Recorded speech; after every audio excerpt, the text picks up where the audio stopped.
Assalamualaikum warahmatullahi wabarakatuh. Di sini kelompok 3 akan membahas tentang sintesis dan karakterisasi senyawa kompleks tembaga 2, 8 hidroksikuinolin dan kobalt 2, 8 hidroksikuinolin. Sebelum mulai, lebih baik kita memperkenalkan diri kami masing-masing. Yang pertama, ada Rina Erian, Herlambang Fajar, Indah Wulansari, Rahmadani Bakti Prayoga, dan Sasa Nabila. Next, Kak.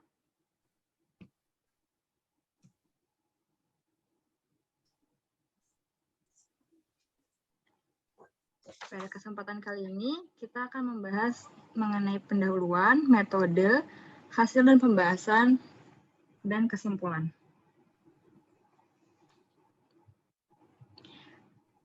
Pada bagian pendahuluan akan disampaikan dengan saya, Sasa Nabila. Senyawa kompleks merupakan senyawa yang terbentuk dari ion logam yang berkaitan dengan ligan secara kovalen koordinasi.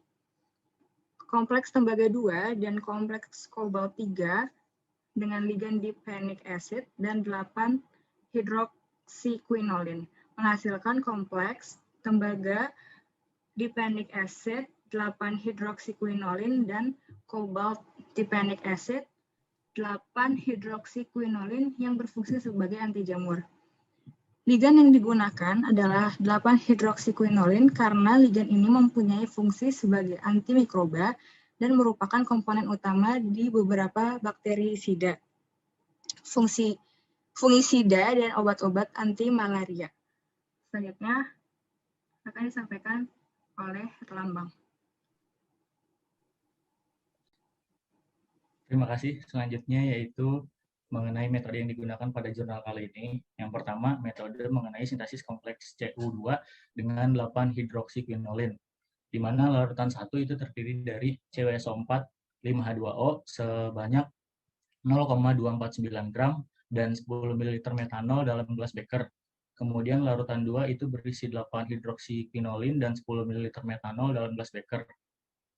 Proses selanjutnya yaitu larutan 1 ditambahkan pada larutan 2 secara bertahap tetes demi tetes pada gelas beker, kemudian distirrer selama kurang lebih 1 jam.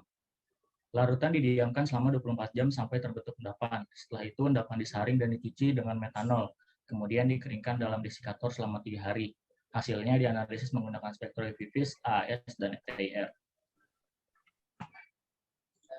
Next. Selanjutnya metode mengenai sintesis kompleks CO2 dengan 8 hidroksikuinolin. Larutan pertama itu ada CuSO4 7H2O sebanyak 0,249 gram dan 10 ml metanol dalam gelas beker. Selanjutnya larutan 2 itu ada 8 hidroksikuinolin dan 10 ml metanol dalam gelas beker. Larutan 1 ditambahkan pada larutan 2 secara bertahap tetes demi tetes pada gelas beker, kemudian distirrer selama kurang lebih 1 jam. Kemudian larutan didiamkan selama 24 jam sampai terbentuk endapan. Setelah itu endapan disaring dan dicuci dengan metanol, kemudian dikeringkan dalam desikator selama 3 hari. Hasilnya dianalisis menggunakan spektroivivis, AAS, dan FTIR.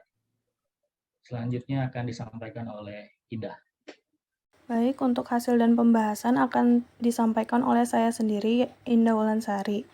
Sintesis senyawa kompleks CO2 dan CO2 dengan ligan 8 hidroksikuinolin menghasilkan senyawa kompleks CO2 8 hidroksikuinolin berwarna hijau sampai kuning dan CO2 8 hidroksikuinolin berwarna kuning. Hasil yang diperoleh dilakukan karakterisasi menggunakan beberapa instrumen.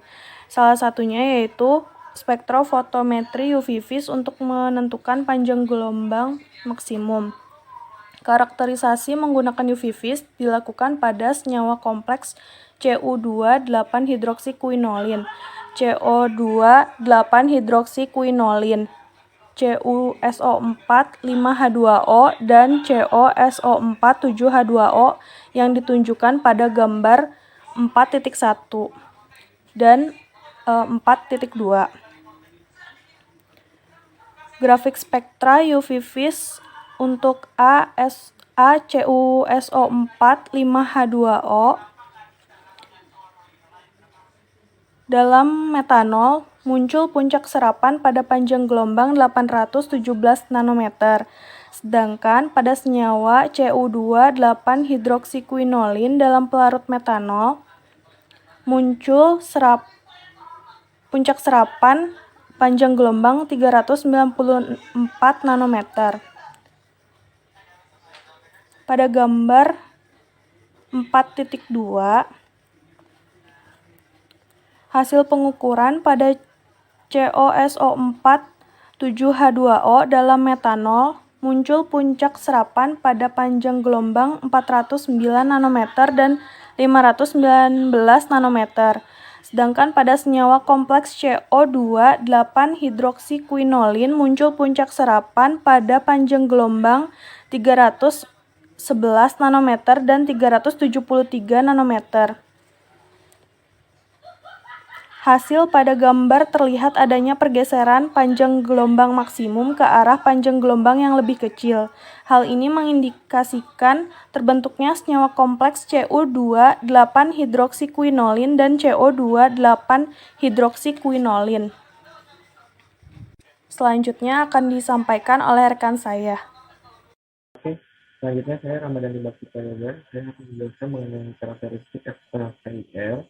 Pengukuran secara spektra inframerah dilakukan pada ligan 8 hidroksikuinolin bebas dan senyawa kompleks yang terbentuk. Spektra IR ligan 8 hidroksikuinolin dan kompleks Cu2 8 hidroksikuinolin ditunjukkan oleh gambar yang tertera nanti di slide selanjutnya. Dan ligan 8 hidroksikuinol kompleks CO2 8 hidroksikuinol ditunjukkan oleh gambar spektra yang akan di next slide-nya juga. Sedangkan data yang ditunjukkan oleh slide ini sendiri adalah karakteristik SKIR dengan serapan sebagai berikut dan hasil sebagai berikut. Next. Nah, seperti yang tadi sudah dijelaskan, gambar pada slide tersebut menunjukkan spektra IR ligan 8 hidroksikuinol dan kompleks CO2 8 hidroksikuinol yang sudah didapatkan oleh analisnya tersebut dengan data dari library yang ada di alatnya tersebut. Next. Yang terakhir adalah hasil dari spektra FIR yang menunjukkan adanya pergeseran bilangan gelombang antara ligan 8 hidroksikuinol bebas dan senyawa kompleks yang terbentuk. Nah, serta adanya ikatan antara atom pusat dan ligan ditunjukkan oleh ikatan CuO, CuN, dan COO. Nah, hal ini menunjukkan bahwa senyawa kompleks CO2 8 hidroksikuinolin dan CO2 8 hidroksikuinolin telah terbentuk. Selanjutnya akan dijelaskan oleh saudari Eri. Baik, terima kasih. Perkenalkan sebelumnya saya Erina Erian. Di sini saya akan menjelaskan presentasi mengenai karakterisasi AAS dan konsentrasi kestabilan kompleks. Tujuannya pengukuran dengan AAS yaitu kita untuk mengetahui konsentrasi tembaga sisa dan kobalt sisa serta mengetahui banyaknya atom pusat Cu dan Co yang terikat dengan ligan 8 hidroksikuinolin. Pada tabel ini kita semua bisa melihat ada konsentrasi logam, tembaga, dan Cu. Nah, pada konsentrasi terikat itu didapat dari hasil konsentrasi awal tembaga dan kobalt dikurangi dengan tembaga sisa dan kobalt sisa yang diukur dengan AAS. Penurunan konsentrasi yang terjadi menandakan bahwa tembaga dan kobalt sudah berikatan dengan ligan pada senyawa kompleks. Kesimpulan yang didapat pada presentasi kali ini yaitu yang pertama, sintesis senyawa kompleks dari logam, tembaga, dan kobalt dengan ligan 8 hidroksikuinolin menghasilkan kompleks tembaga 2 8 hidroksikuinolin dan kobalt 2 8 hidroksikuinolin. Yang kedua, hidroksikuinolin yaitu tembaga 2 8 hidroksikuinolin mempunyai panjang gelombang maksimum pada 394 nanometer, sedangkan kobalt 2 8 hidroksikuinolin pada 311 nanometer dan 373 nanometer. Konsenta kestabilan tembaga 28 hidroksikuinolin yaitu sebesar 1,206 dikali 10 pangkat 5. Sedangkan kobalt 28 hidroksikuinolin yaitu sebesar 1,1299 dikali 10 pangkat 4. Serta atom N dan atom O gugus CO ligan 8 hidroksikuinolin terkoordinasi pada atom pusat tembaga 2 dan kobalt 2. Sekian presentasi dari kelompok kami, kurang lebihnya mohon dimaafkan.